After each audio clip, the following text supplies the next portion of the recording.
Welcome back, good dear students. Now we are going to discuss today the place of Chaucer in English literature, a very important topic both for your PG course as well as your competitive exams too. Now, as far as place of Chaucer in English literature is concerned, so he was a pioneer or a leader in many respects. He has been acclaimed as the first realist, the first humorist, okay, and the first narrative artist, first great character painter, and the first great metrical artist in English literature. So you can understand it in this way: a realist, humorist, narrative artist, character painter, and a great metrical artist in English literature. Okay, he is not only that, he has been credited with the fatherhood of English due to his excellence, because he was the first English poet who was a great poet in his own right, and by some critic he has been called as the fountain source of the vast stream of English literature. So we'll be focusing on these points, and they'll discuss his role in English language and literature. So what is his contribution to language? Now, Amy Loyal, critic, observes that, and I quote, Chaucer found his English a dialect and left it a language. Another critic, Sainsbury, he speaks about the transformation which Dryden brought in English poetry, and we may justly say that Chaucer found the English language brick and left it marble. Okay, so these two critics who very clearly point out the role which Geoffrey Chaucer played in giving English language the place that it deserved. Okay, so when Chaucer started writing, when he started his literary career, so the English language or the English speech, it was not very common. The English writing was confusing and unsettled, and the English language was not the one that you see today. It was divided into a number of dialects which were spoken in different parts of the country, and the most prominent or the most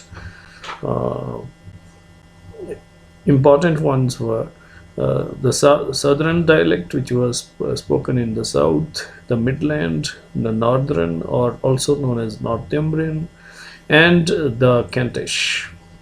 So English language, English was not a unified language or a single language. There were different dialects which were spoken in different parts of the country. So Geoffrey Chaucer is credited with the standardization of East Midland dialect into standard English. So out of these four, what are the four? The Southern, the Midland, the Northern, and the Kentish.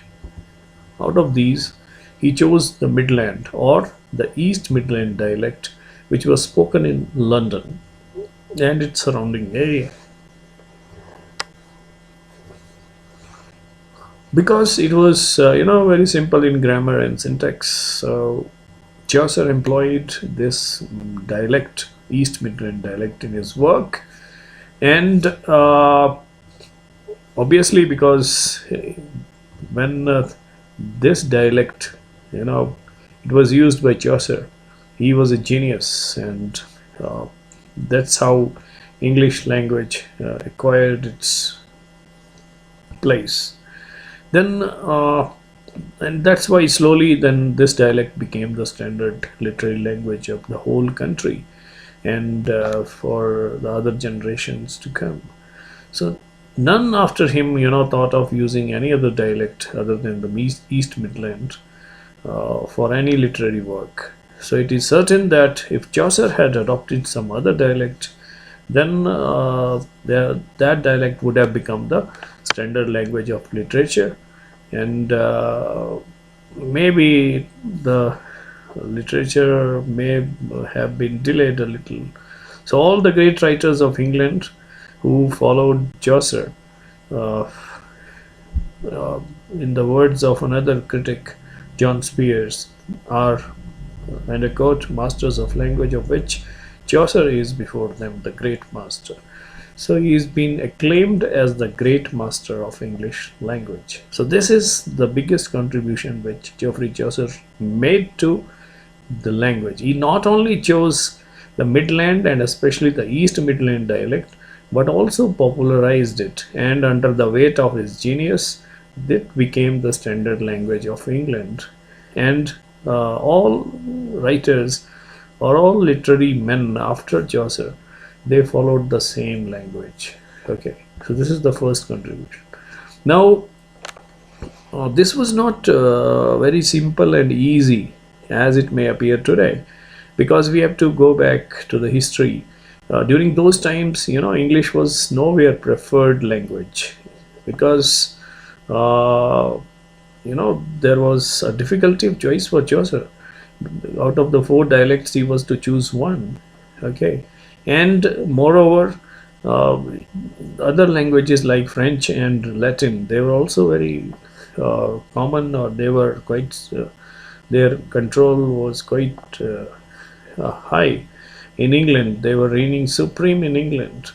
Latin, French, and English. So Latin and French were more fashionable than the poor, that vernacular English. So Latin was considered the universal language, and it was patronized at the cost of English by the church, because the church was churchmen or the clergy or the ecclesiastical people.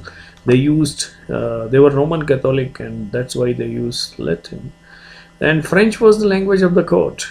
And these were the two great authorities in England during those times, the court and the church. Right? The church used Latin, the court used French. Right? Okay. And it was spoken in royal household till late into the 14th century.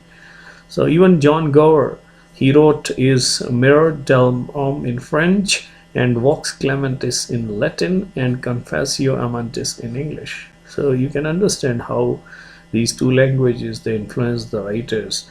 John Gower, who was the contemporary of Geoffrey Chaucer, and because he was perhaps not sure that which language is going to survive in the future, but Chaucer, he had no doubts regarding the future of English. He chose English, which was a neglected language, which was only a vernacular or a kind of dialect, neglected one. So you can call it, you can use an example as the legendary king. As Chaucer, what Chaucer did to English was exactly the same thing as the legendary king did to the beggar maid. Raised her from the dust, draped her in royal robes, and conducted her coronation. धूल में पड़ी हुई एक भिखारिन को धूल से उठाकर उसे शाही शाही पोशाक पहनाकर उसके सर पर ताज रख दिया. ये किया जोफ्री चौसर ने इंग्लिश लैंग्वेज के साथ. And that queen is ruling the world even now. Okay, so this is the biggest contribution which Geoffrey Chaucer made. Okay, so this is the first point. Second is versification. Chaucer, he may be designated as the father of modern English versification. Right? He employed three principal meters in his works. You must understand this very clearly. He employed three principal meters in his work. Three principal meters. What are those meters we are going to discuss? Okay, let me take this. Okay, so the Canterbury Tales, which is the greatest of all, the Canterbury Tales, he uses lines of 10 syllables, with 5 accents. So they are in iambic pentameter. In that another video, I have tried to cover this iambic pentameter. uh, it's there in, I think, literary forms. You can watch that video to get an idea. So iambic pentameter means there are 5 feet or 5 accents, or which consist of an unstressed and stressed syllable. So two syllables make 1 feet in iamb. An iamb is, an unstressed syllable followed by a stressed. So unstressed, stressed, unstressed, stressed, like this. 5 feet. Five, that means 10 syllables. Okay, 5 into 2, and they are written in couplets. Okay, couplets. Couplets means 2 line stanza. Okay, so 2 line stanza, and 10 uh, uh, syllables length, 10 syllables. So this iambic pentameter, as I told you, I have covered in another video, which is there in literary form, lyric, I think, and you can watch it there to get a clear idea. And these lines are written in, these stanzas are in 2 lines. That is, each couple of lines has the end syllable rhyming with each other. The end syllable, the last syllable, is rhyming. Now, what is a syllable? I have covered it again. Those who want to pursue higher studies in English, they must go watch and learn about these literary forms. They are very important, otherwise you won't get any idea. These things will just go over your head, right? So just watch that series, literary forms. There I have explained what is a syllable. uh, just for your convenience, syllable is the smallest single unit of sound that we produce at a time. वो कुछ नहीं है, जैसे हिंदी में मात्रा होती है, जैसे वो syllable हो गया, ठीक है. और if you want to learn more, you can watch the literary forms. For example, the last syllable is rhyming, means this sound, last sound, you can see his eyes twinkled in his heat, alright, as done the stars in the frosty night. So right and night, so they are rhyming together. So this is the couplet. Iambic pentameter. Unstressed, eyes are stressed, is unstressed. So like this you can count the syllables also. Twinkled, twinkled, twinkled, unstressed, stressed, then again unstressed, stressed, then again heat, unstressed, alright, stressed.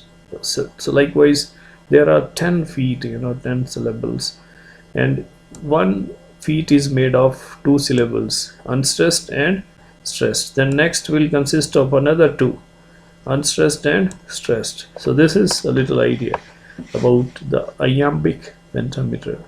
Okay, so this is also known as heroic couplet.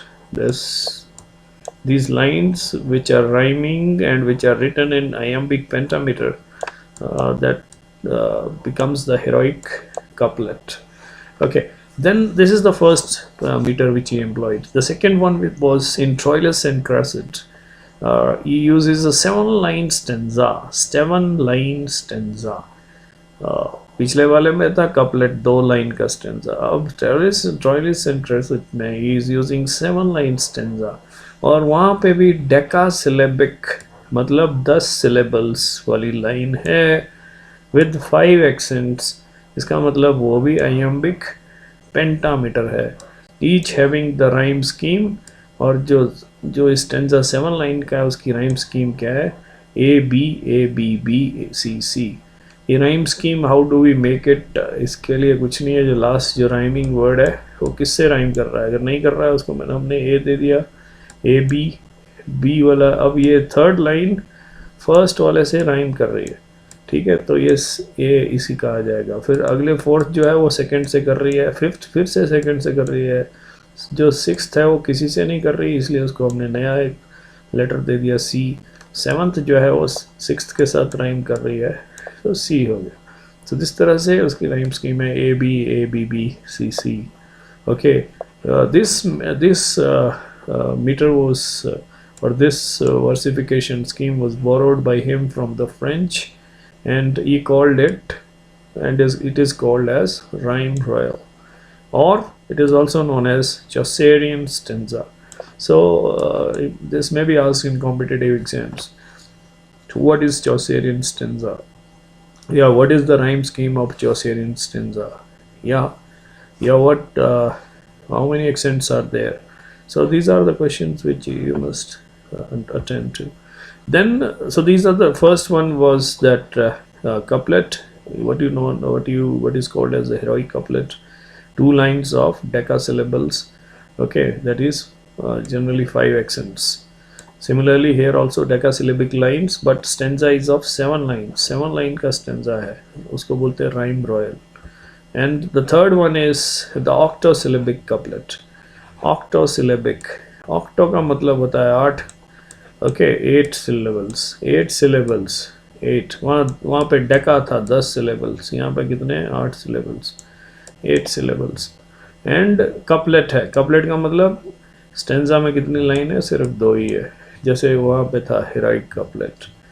तो इसके कितने वो accent बने? 4 accent, 4 accent, और last में वो rhyme करती है, and rhyme.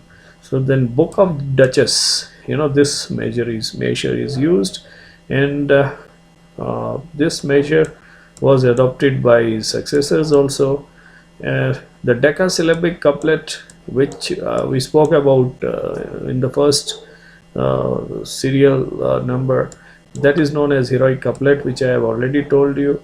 And later you will find, when we reach the age of Dryden, or the 18th century, or in neoclassical age. So after 3 centuries, that is 18th century, we are right now in 14th century, so 14th or early 15th. So this heroic couplet was again used and perfected by these 2 poets, John Dryden and Alexander Pope. You will I'll just remind you when we reach that age, right? That neoclassical age. Okay. Then in addition to all these, he also uses other stanzaic forms in his shorter poems. So not only this, Chaucer seems to be the first Englishman who realized and brought out the latent music of language. So many critics have lauded or have made very wonderful remarks about Geoffrey Chaucer. For example, a critic observes that to read Chaucer's verse is like listening to a clear stream in a meadow full of sunshine, rippling over its bed of pebbles. Okay. Then next is realism. Another feature of his writing or his poetry, his verse, is realism. His major contribution towards poetry is his advocacy and strict adherence to realism. You find in Canterbury Tales, where there is a new effort in the history of literature. Why we are saying that? Because in the Canterbury Tales, he deals with the real men and women, men, manners, and life, right? So what happened prior to him? Prior to him, the literature was largely allegorical. Allegorical means the characters, they were just types. They represented some virtue or vice. They did not represent the common man, his struggle, his life. Okay, because they were common men or women, they were not considered worthy of any literary description. So it was Geoffrey Chaucer who, for the first time, deals with the real men, manners, and life. That is why he is also known as the first modernist. Okay, so in the beginning of his literary career, Chaucer followed his contemporaries and immediate predecessors and wrote allegorical and dream poetry. So this was in fashion. Most of the writers before him and even with him, they were using the previous themes, that allegorical themes. Allegorical themes means themes concerning great values or virtues, or which were just meant to teach a moral lesson to man, and kind of dream poetry, which was very away from the real life, remote from life, and as a dream from reality. But At the age of 50, he realized that literature should, first of all deal with life, and look at it through, not look at it through the hazy dreams or that complex allegory, but directly, right? So that's what, a big change which he brought about literature is realism. So you will find that in Canterbury Tales, he holds a mirror. He shows us the entire society of those times.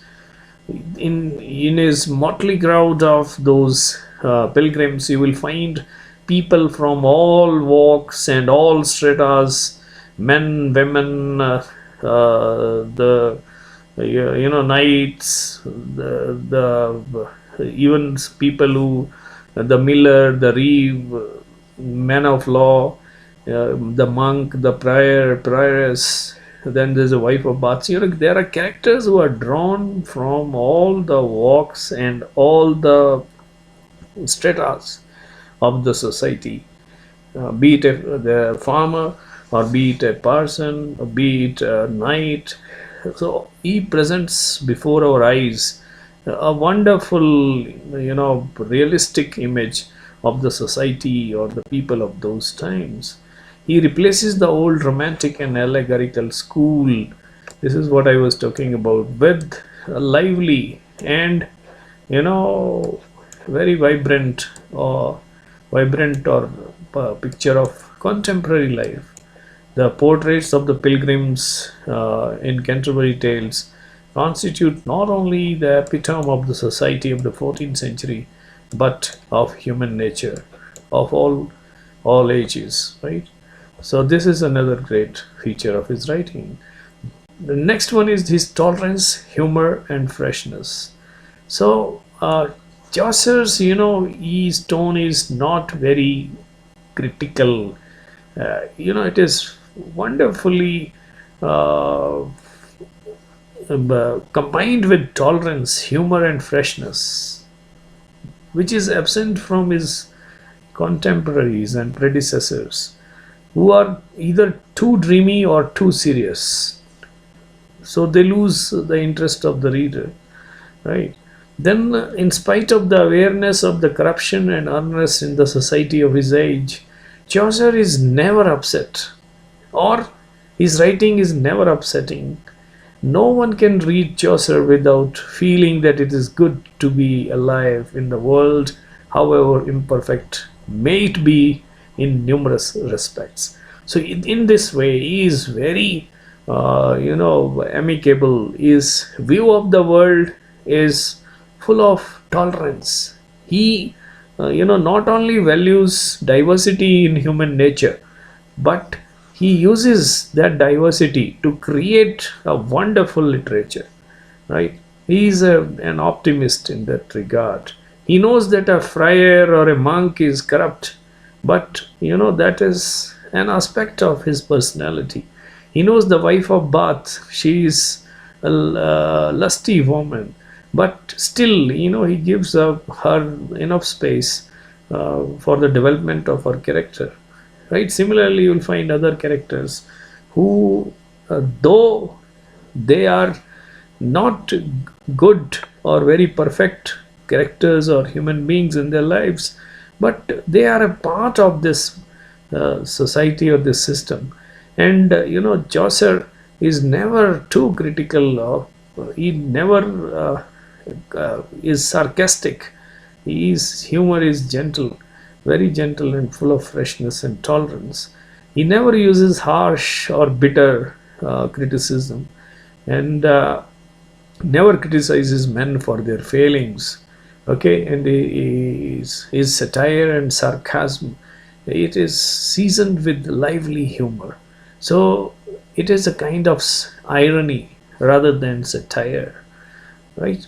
He doesn't want to shred the character to, pieces. Rather, he accepts people with their faults and follies. Okay, that's what the greatness of Geoffrey Chaucer is. Then we'll talk about contribution to novel. So novel, you will be wondering as to how Geoffrey Chaucer wrote novel. He is not, because novel began in, it's a very late in uh, invention, or late, it is the latest genre of English literature. Novel, it started in the 17th or in the 18th century with the publication of these Daniel Defoe's and your this other writers who came at that age. But though novel proper started very late, uh, but uh, his narrative skill, his art of characterization, his plot construction, which are the elements of fiction or novel, they can be found in his writings. So he, though he is not a proper novelist, because novels, they started very late, as I told you, in 18th or 19th century properly, right? But he has all the elements, great elements, that narrative art, that lively characterization, that plot construction, and his inventive skills. So he may be called as a worthy precursor of the race of novelists, right? So G.K. Chesterton, a critic, even uses the phrase, he calls him the grandfather of English novel. And because his tales are full of intense human interest, and though he has borrowed his material from a numerous or large number of sources, his narrative skill is very much novel. It is his own, and it is impeccable. It is remarkable skill of art of narration. His narration is lively and direct, and it is never dull and monotonous. And that is what is required in a novelist. Okay, so then, as far as Troilus and Cressida, it has been called as a novel in verse, and because it has all the salient features of a novel. It has a plot, character, action, conflict, rising action, denouement, everything which is there in the novel. So these are all different stages of novel. If you want to get an idea, I just told you, go through those videos, that literary forms. So though Troilus and Cressida, it is written in verse. It is a kind of poem, but it has all those elements of a novel: plot, character, that beginning, that conflict, rising action, falling action, denouement, everything. So background of this action is the legendary Trojan War, and he has borrowed some elements from Italian writer Boccaccio. Okay, Boccaccio. Then it is not devoid. There is no lack of psychological interest, which is a major characteristics of his modern novel. He is called the modern novelist in this broadest sense, because there is a kind of psychological interest in his characters. Its heroine, one critic observes, is the subtlest piece of psychological analysis in medieval fiction, and is the shrewd and practical Pandarus, a character whose presence of itself being the story drawn from the heights of romance to the plains of real life. So this is how he was a great precursor of modern novel. Then last we'll discuss his contribution to drama. Now you know that drama proper too began very late, uh, prior to Elizabethan age, that is in the Middle Ages. Secular drama came first, but secular drama was not born when Geoffrey Chaucer wrote.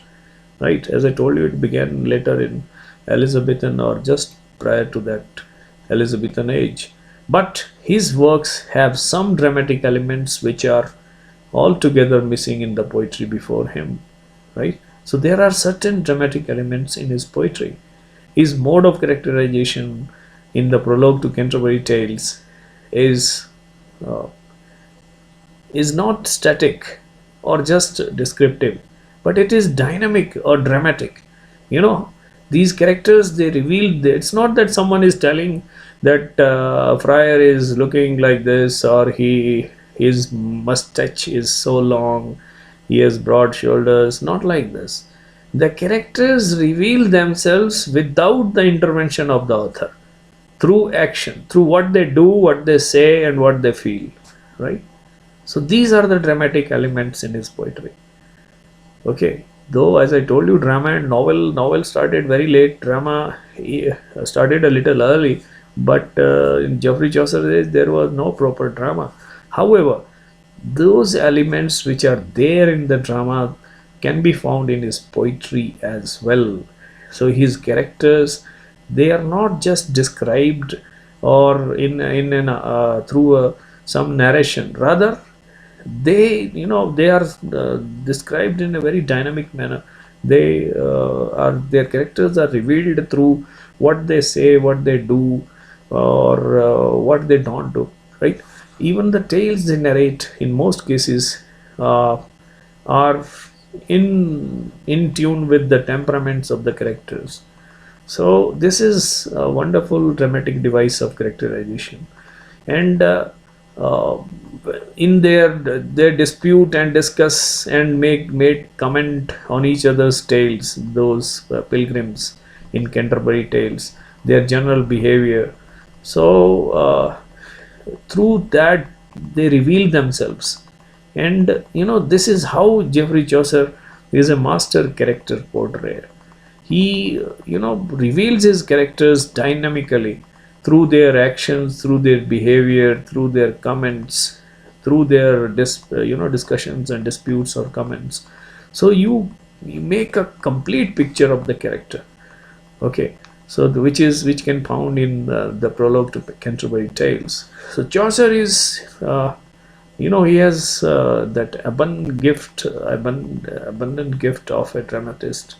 And some critic has pointed out that Chaucer, a dramatist in all but the fact, and again, if the drama had been known in Chaucer's time as a branch of living literature, he might have attained as high an excellence in comedy as any English or continental writer.